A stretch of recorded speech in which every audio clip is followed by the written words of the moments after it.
going on? What's going on, man? You know who it is. You know what it is, man.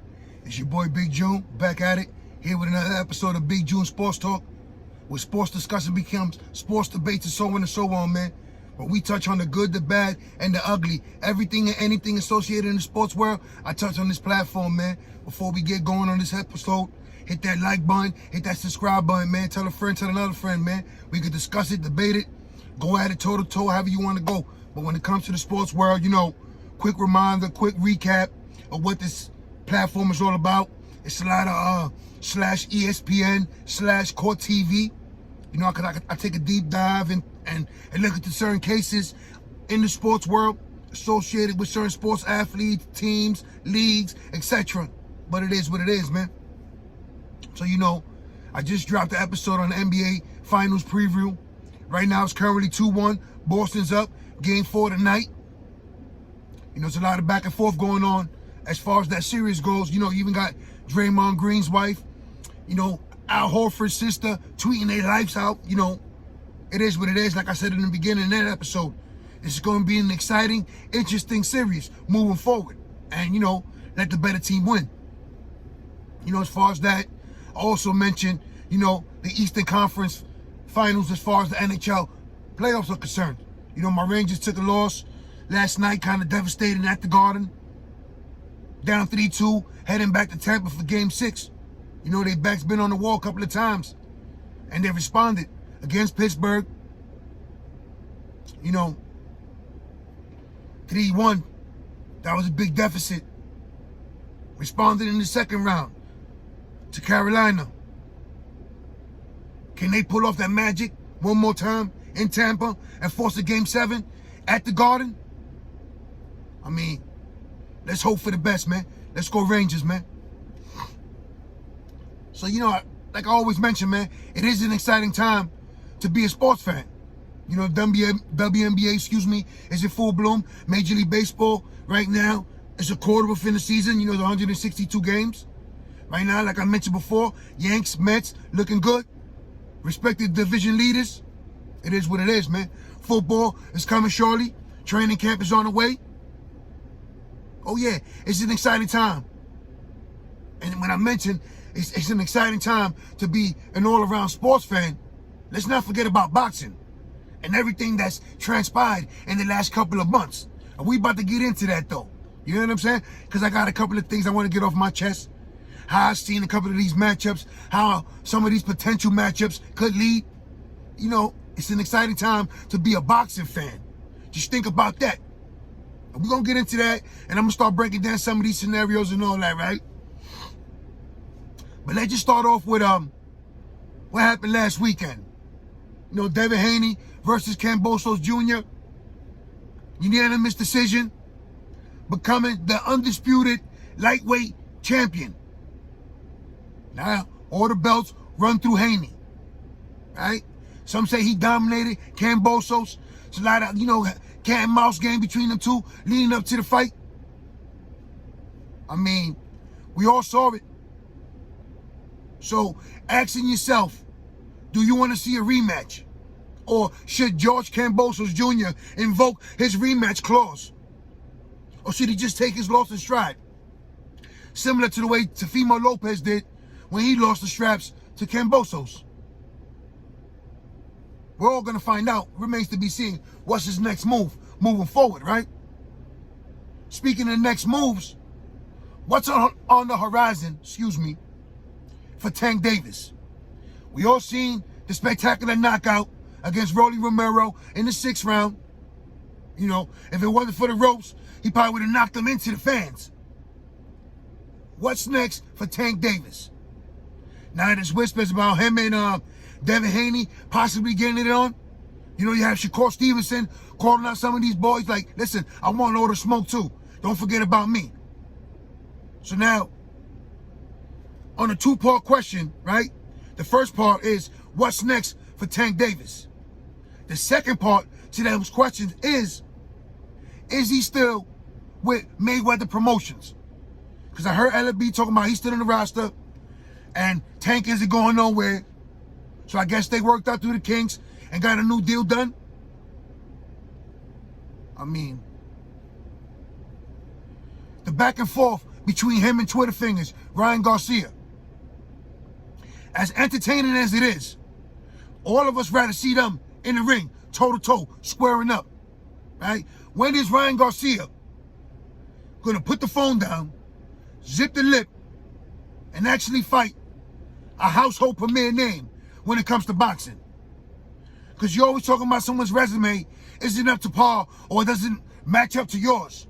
But when we take a clear look at yours, it's a lot of question marks. There's just a lot of desire to be made. So now, Davis, Romero, Rolly making a name for himself, even though he got knocked out, right?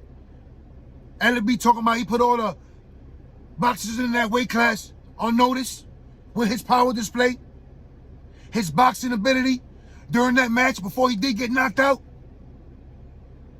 So, could you possibly see a Romero versus Lomachenko, or, maybe Devin Haney? Say he's calling out all the top dogs in that weight class, right?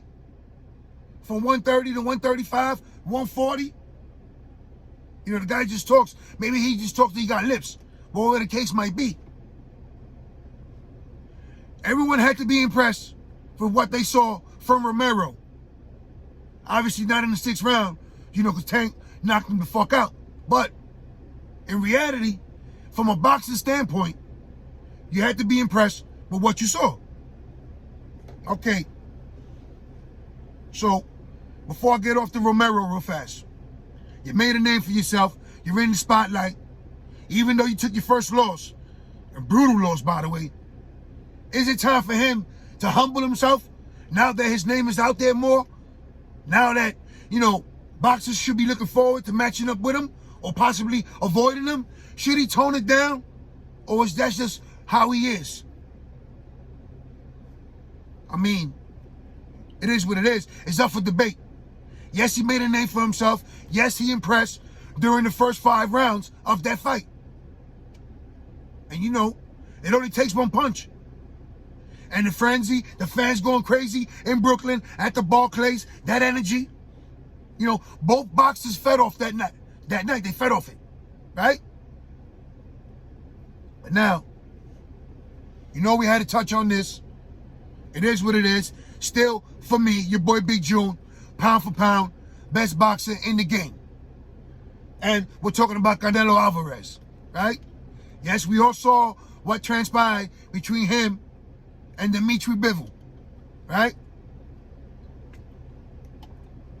Now, it sort of reminds me of the time when Trinidad was moving up through weight, hit the middleweight class, had his way with William Joppy, and ran into the buzzsaw that was Bernard Hopkins, right? A true middleweight who ruled that division for over a decade, right? So, you know how the old saying goes, right? Eventually, you're going to run into somebody who's bigger than you, stronger than you, badder than you, hungrier than you. And this could be the case when it was Canelo Bivol. Was Canelo looking past him? Not taking him serious enough? Because, due to some of these opponents that he was matching up with, yes, they were champions. A lot of them were unhurt. Yes, again, let me repeat that. They were champions in their division class. But a lot of them were unhurt. So, is that the case? Excuse me, right? Because, I heard a little story with the singer Bobby Brown. Where he said him and Mike Tyson, they were good friends, and they still are to this day. And him and Bobby, they used to party hardy. They partied a lot. Bobby Brown basically said, leading up to the fight between Mike Tyson and Buster Douglas, him and Mike Tyson had extensively, habitually partied. From one night to the next night. Straight partying. So was that a case of Mike Tyson underestimating Buster Douglas? So now we fast forward. Now, was it Canelo underestimating Bivol and what Bivol had and what brought to the table for that match? Yes, he was looking for the he had signed a deal So he had the BIVOL match. He had the right to invoke the clause in case he lost, which he did. But he also had the trilogy with Triple G. Now, a lot of people, you know, myself included, ain't too excited about that matchup.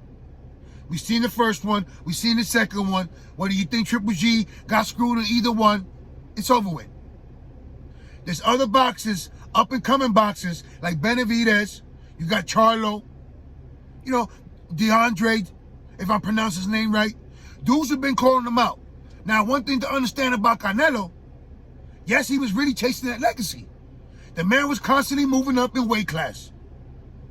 So, do you think all that moving up in weight class and possibly moving down to defend some of the other straps that he has in another weight class, did it finally take a toll and catch up to Canelo Alvarez? Yes, he had one loss to Mayweather prior to losing the BIVOL and had an amazing run. Moving up in weight, moving down in weight. Moving to face this fighter, moving down to fight this fighter, moving back up to defend this title. Did it finally catch up to Canelo Alvarez? And did BIVOL supply a blueprint on how to move forward, how to contain and stop Canelo Alvarez? I mean, because, you know, there's always whispers. So, did BIVOL expose and give every other boxer a blueprint on how to attack Canelo Alvarez? I mean, everyone was shocked. You know, your boy Big June, I was shocked as well. Never heard of the young man. Felt that, you know sometimes these dudes cherry pick their opponents. Yes, he was Yes, he was a champion. And Canelo was on a mission to collect as much titles as he could. Was he just another bump in the road? So now it leads back to the question that I asked before. Did Canelo Alvarez underestimate BIVOL leading up to that matchup? So now we know, as of right now, Canelo is scheduled to fight Triple G. After that Triple G matchup, if he does win that one, does he invoke or look for the rematch with BIVOL? Because, you know, eventually, Canelo's going to have to go back down and weight. So, would it be Benavidez? Would it be Charlo?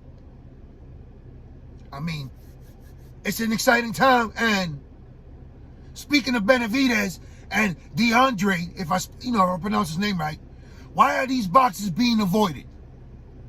You know, there was like Cater Plant. So, all these guys have an infatuation with Canelo. Shouldn't these dudes all just have a little tournament, square up with one another, and the ultimate winner faces off for Canelo, gets that ultimate payday, that ultimate bag? Because all these guys are consistently calling out Canelo, and Canelo has his own vision. He's chasing and legitimizing his legacy. So now, as I mentioned, why doesn't Plant, Charlo, Andre, and Benavidez all meet up?